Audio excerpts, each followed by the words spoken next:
Today it's time to talk about an insanely awesome game that I don't really hear many people mention nowadays. The Lord of the Rings, The Battle for Middle-earth 2. Now this game was released back in 2006 and actually did get some decent reviews back then, but nothing spectacular. I certainly understand why it never received any real critical acclaim, because it is a very flawed game. But it's one of those games where the sheer fun factor just completely outweighs the bad and propels it into greatness. But why is it so friggin' great? Well folks, that's what I'm here to tell you.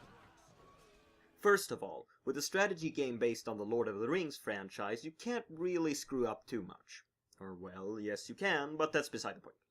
The setting is perfect for this type of game, and all the units and environments are beautifully captured from the movies. Simply put, waging war with all of these crazy creatures and epic heroes looks friggin' great. And speaking of looking great, I remember being blown away by the graphics when I first played this, and it really has aged well.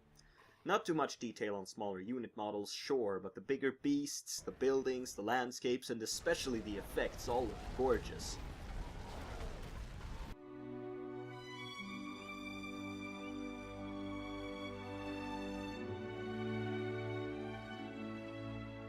The music is of course great, being a mix of themes from the movies and some decent original compositions. All in all, presentation is top notch. I'm here. Where are they? Who called for some guardian? But all of that means nothing unless there is a great game to support it, and well, here is where things get a little complicated from a reviewer's perspective. The core gameplay mechanics are great, and everything from assembling armies and bases to combat and leveling up heroes works as smooth as can be, and the addition of the awe-inspiring ring powers just seals the deal.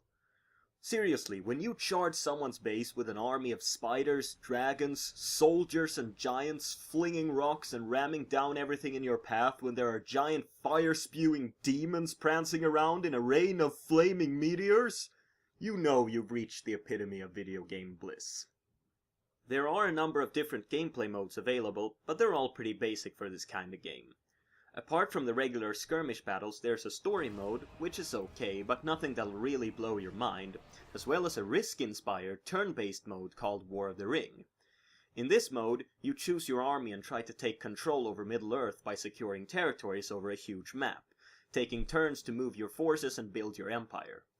It's a really great concept and can be loads of fun if you're in the right mood, but it's more than often way too slow to keep me interested for very long. It's still nice to have options though. For me personally, it's all about the skirmishes, and they really are a blast. But there is one huge, glaring flaw that is sadly inescapable. The game is so ridiculously unbalanced that it's downright comical at times. It would be absolutely impossible for this game to ever be played seriously in a competitive manner, and even for casual play it's still obvious how broken some of the game's units are. It's just unbelievable how many of the heroes, ring powers, and units that are completely worthless, while others are so insanely powerful that some factions can't even do anything to stop them. I don't care if Sauron is the Dark Lord of Mordor, he still shouldn't be 18 times more powerful than his counterpart Galadriel. I don't care if the goblins were wimps in the movies, they shouldn't have to suck in the game because of that. And I certainly don't care if King Aragorn is the hero of the movies and books. He still shouldn't be able to destroy a whole goddamn army by himself.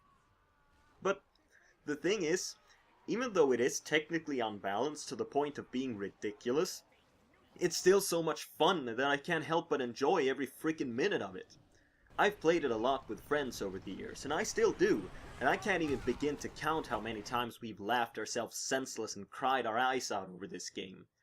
I love it with all my heart, but I still can't overlook the problems, so if you want my professional nitpicky opinion, I think I'd have to settle for a score of like 6 or 7, but I say screw that. This game is awesomeness incarnate, and despite the huge balance issues, it's worth playing time and time again, for the sheer spectacle of it if nothing else. My score? For me, this is a 9 out of 10, with the moral of the story being that you can still have the time of your life with something or someone that from a technical standpoint is far from perfect.